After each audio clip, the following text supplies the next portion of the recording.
Ketua Majelis Kehormatan MK Jimli Asyidiki mengatakan pemeriksaan Paman Gibran Anwar Usman lebih dari 1 kali karena yang paling banyak dilaporkan dan paling banyak bermasalah. Di sisi lain, salah satu masalah dari perkara nomor 90 yang meloloskan Gibran Raka Buming Raka maju jadi cawapres adalah berkas perkara itu tidak ditandatangani pelapor Almas Sakibiru. Kita akan membahasnya bersama salah satu pelapor Bung Julius Ibrani yang merupakan Ketua PBHI dan juga Bung Christoforus Taufik Ketua DPP Partai Perindo. Selamat sore Bapak-bapak.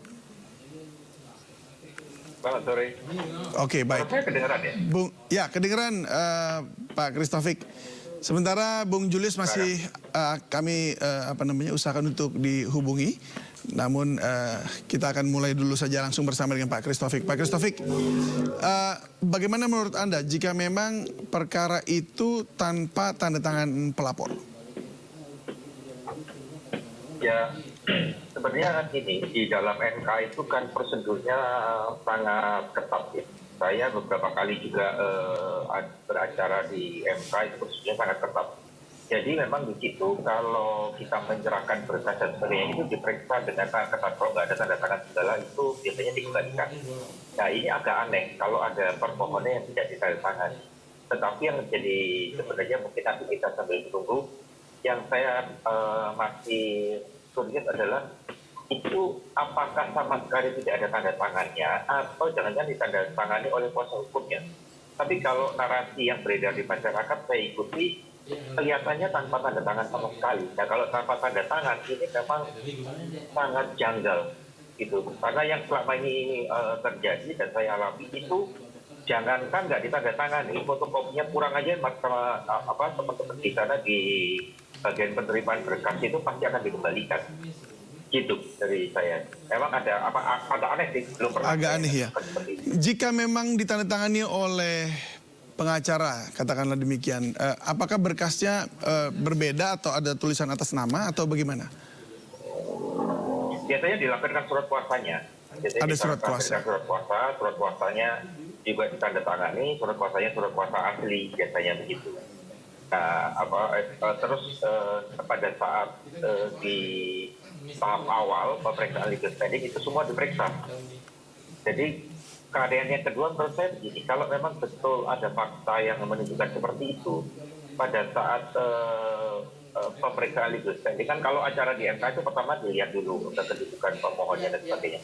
Nah pada saat itu mestinya kan sudah disaring terlebih dahulu, tapi kalau sampai lolos di situ agak aneh menurut saya. Bukan agak aneh sih, ya aneh aja gitu. Karena ya, aneh.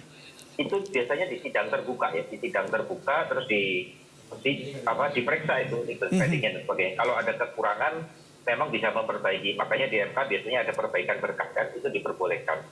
Artinya kalau sampai ada berkas-berkasnya tidak sempurna, berarti kan sudah lewat tahapan itu.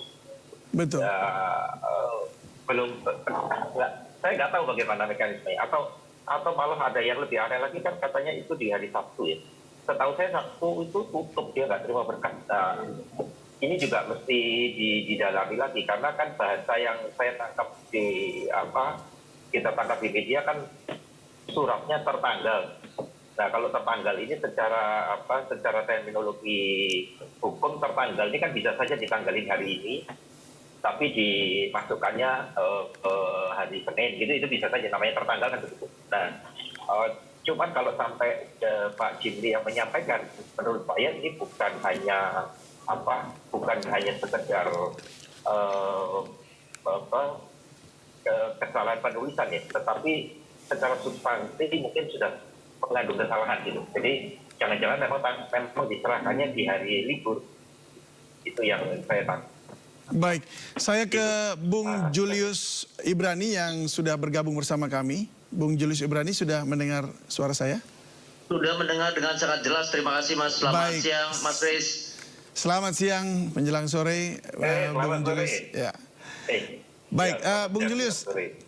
Baik, langsung saja. Anda menemukan berkas perkara nomor 90 ternyata tidak ditangani oleh pelapor begitu ya?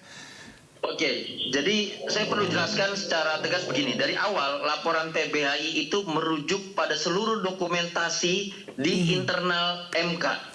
Jadi terkait dengan tanda tangan pada dokumen perbaikan permohonan itu justru dibahas oleh para hakim pada saat pemeriksaan persidangan, ya.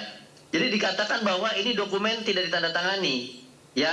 Kepanitraan juga menerima dokumen yang sama yang belum ada tanda tangan. Kami juga hakim juga sama. Kami ingat betul ada risalahnya, jelas itu di situs Mahkamah Konstitusi. Saya ingat betul itu dibahas di halaman 6. Jadi ini bukan dari kami, tapi dari pemeriksaan itu yang menyatakan bahwa tidak ada tanda tangan. Tentu pertanyaannya adalah bagaimana bisa berkas tanpa tanda tangan dia kemudian masuk ke dalam kepanitraan hingga dibahas di dalam ruang sidang.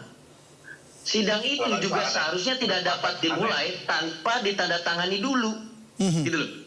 Poin kami di situ. Bagaimana bisa ini nggak ada tanda tangan dibahas, lalu kemudian ya sudah. Nanti saja seperti apa ya, tolong diperiksa kembali loh. Jadi kami tidak pernah menemukan kejanggalan yang segamblang ini di Mahkamah Konstitusi, gitu. Baik, memang begini. Tadi Pak Christophic juga katakan bahwa itu sangat janggal dan aneh begitu ya, karena ini tidak umum. Bahkan sampai kemudian masih diproses walaupun masuknya pada hari Sabtu. Tapi betulkah surat masuk pada hari Sabtu lalu kemudian ada tanda tangan penerimanya untuk diproses begitu?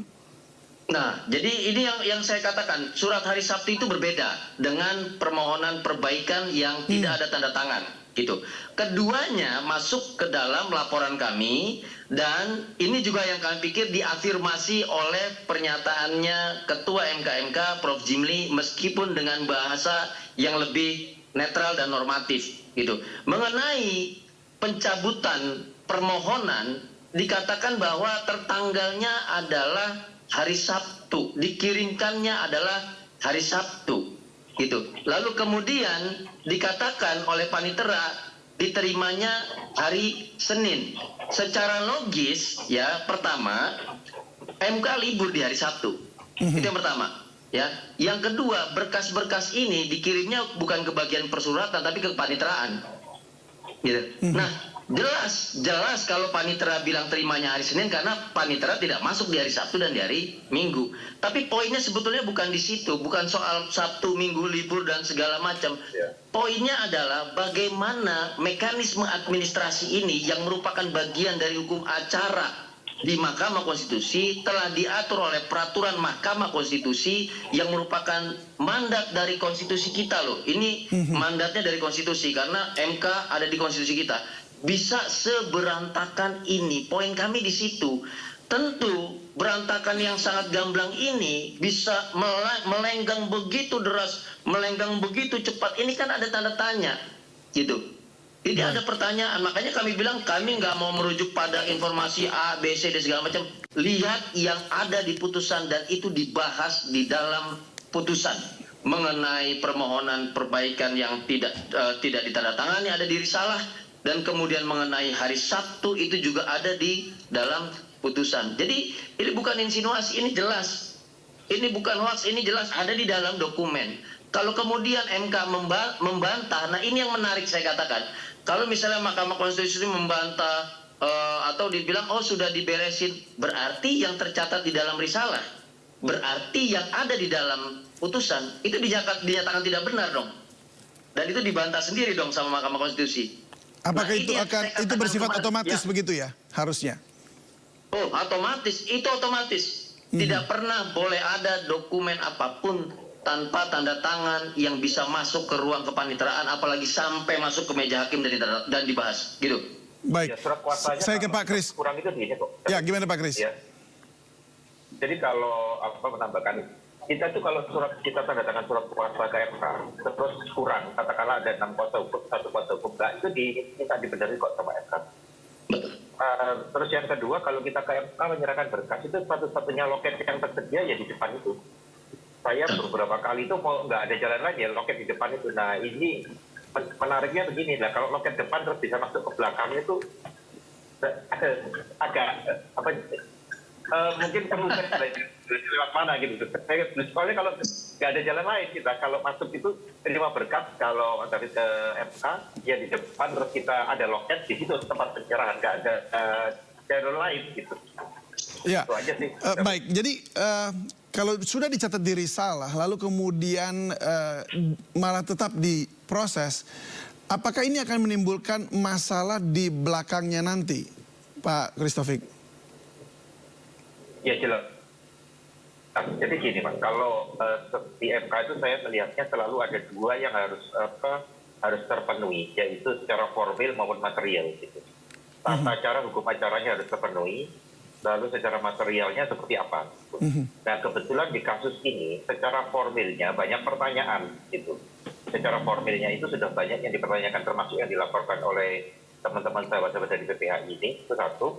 Lalu secara materinya sendiri, seperti di beberapa kesempatan itu saya sampaikan juga bermasalah. Bermasalahnya kenapa? Karena rambu-rambu yang selama ini dijadikan patokan oleh MK, itu di kasus ini terabaikan semuanya. Contoh, MK itu sangat tertib menjaga untuk tidak menimbulkan subjek hukum baru. Gitu. Dan sekarang juga itu tertabrak. Gitu.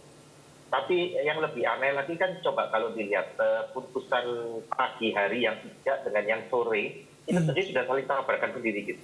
Jadi menurut saya antara formilnya bermasalah, materialnya juga bermasalah. Nah yang formilnya ini kelihatannya ditambah dengan secara administrasi yang saya juga nggak salut buat teman-teman, saya sampai nggak baca gitu risalahnya. Nah kalau sudah dinyatakan di dalam sidang terbuka tidak lengkap, terus tidak ditandatangani, kan ada kesempatan untuk perbaikan. Biasanya itu. Kalau perbaikannya tidak dilakukan, itu MK selama ini galak soal gituan. Tapi kali ini kelihatannya cukup bersahabat. Itu dari saya. Ya, artinya kalau perbaikan itu kemudian tidak ditindaklanjuti oleh penggugat atau pelapor begitu, maka tidak akan ada putusan sama sekali karena tidak akan diproses, begitu ya? Betul ya, Bung Julius ya? Betul sekali. Gini, mungkin ada agak sedikit beda saya. Jadi gini, kalau tidak diperbaiki, biasanya di dalam putusannya itu kurang lebih dulu ada beberapa yang putusan yang seperti itu tidak dilakukan perbaikan, ya sudah di putusannya disampaikan bahwa tidak beri kesempatan untuk memperbaiki, tidak dilakukan, maka ditolak gitu biasanya. Yes. Oke, ya, baik. artinya di situ ada mekanisme yang disampaikan Mas Christopik tepat sekali. Ada mekanisme untuk membahas dulu dan menyetujui dulu apakah dokumen itu bisa dibahas atau tidak. Nah, itu yang hilang di bagian itu gitu loh. Persis di bagian itu hilang. Kemudian ya sudah, ini sudah kami terima, kita bahas, nanti dicek lagi ya, nanti dicek lagi loh. Ini kan satu mekanisme yang melanggar hukum acara gitu. Dan jangan pernah remehkan soal administrasi, karena MK menjadi satu model adjudikasi yang begitu berwibawa, begitu terhormat, karena dia tertib sekali administrasinya, karena dia tertib sekali hukum acaranya, karena dia tertib sekali keseluruhan supporting sistemnya, baik risalahnya, dokumentasi suara, dokumentasi video, gambar, dan yang semua lain lengkap, gitu. ya? Nah Baik. ini yang tidak kami lihat. Akhirnya harusnya dia berdampak pada pembahasan. Betul yang tadi bilang Mas Christopik adalah bisa jadi ini kemudian udah nggak diperbaiki, nggak ditandatangani, ya udah kami tolak ini tidak perlu dibahas lebih lanjut. Bisa saja seperti itu dan harusnya memang begitu. Seharusnya gitu. begitu. Baik, tapi sejauh ini bagaimana Anda melihat penanganan oleh MK? Apakah sudah on the track menurut Anda, Bung Julius? Nah ini yang saya pikir ya, dari awal saya katakan kepada Ketua MK dan anggota MK, Prof. Jimli, Pak Bintan Saragi, dan juga Pak Wahidudin Adas, jangan pernah memandang laporan kami yang sifatnya administratif, sifatnya formil, seperti itu dianggap yang remeh. Kami tidak mampu mengakses CCTV. Tadi pertanyaan dari Mas Christopik penting sekali. Dia masukin lewat mana? Itu hanya bisa di CCTV. Kami tidak bisa mengakses. Kami juga tidak bisa mengakses rekaman atau catatan rapat permusyawaratan hakim atau RPH yang isinya hanya boleh diketahui hakim. Nah, yang kami laporkan harusnya menjadi pijakan, harusnya menjadi pintu masuk, entry point untuk menelusuri lebih dalam lagi. Apakah ada tanda kutip kepentingan-kepentingan, perintah-perintah agar ini tetap dibahas dengan cepat dan dikabulkan.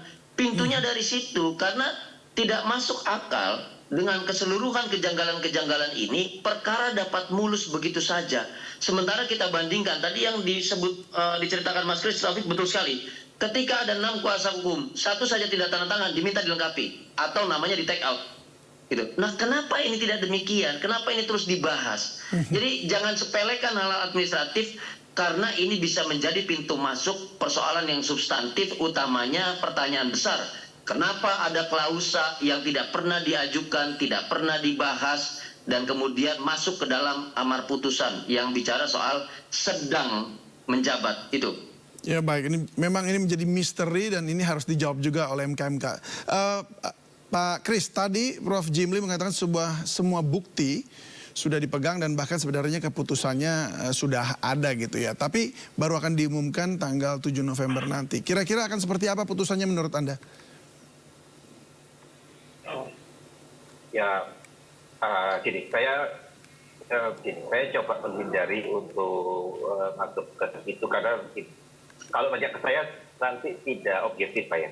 Tapi yang pasti saya inginnya adalah putusannya ini seperti yang banyak harapan masyarakat. Ada jawaban terhadap pertanyaan-pertanyaan besar. Karena ini bukan tentang siapa menjadi siapa atau siapa yang akan diuntungkan, bukan mengenai itu. Ini mengenai marwah Mahkamah Konstitusi, mengenai kesadaran kita bersama untuk menjaga legitimasi apapun yang dihasilkan di pemilu 2024. Jangan sampai legitimasi itu dipertanyakan, bahkan menjadi bahan gunjingan dunia. Karena apa? Karena sekali kita ketatanegaraan kita legitimasinya dipertanyakan, itu dampaknya bisa kemana-mana. Contoh, apakah tidak ada pertanyaan-pertanyaan investor mengenai penerapan hukum di kita? Sekarang media-media luar sudah bicara soal demokrasi di kita. Jadi ini lebih dari sekedar kepentingan 1-2 orang. Ini adalah kepentingan menjaga salah satu institusi atau satu-satunya guardian of constitution, satu-satunya gerbang penjaga konstitusi kita. Ini tidak boleh runtuh. Nah, itulah yang beban yang menurut saya harus dijalankan dengan sebaik-baiknya oleh beliau-beliau yang sekarang menjadi Majelis Kehormatan. Baik, kita percayakan pekerjaan ini dan hasilnya juga ke MK-MK. Semoga yang terbaik untuk Indonesia dan juga ada jawaban bagi misteri-misteri tadi yang belum terjawab. Baik, terima kasih Pak Julius Ibrani sudah bergabung bersama kami dan menyampaikan pendapatnya dan juga apa yang menjadi pertanyaan tadi. Kemudian juga terima kasih Pak Kris Taufik sudah bergabung bersama kami di Sindo Sore. Salam sehat selalu.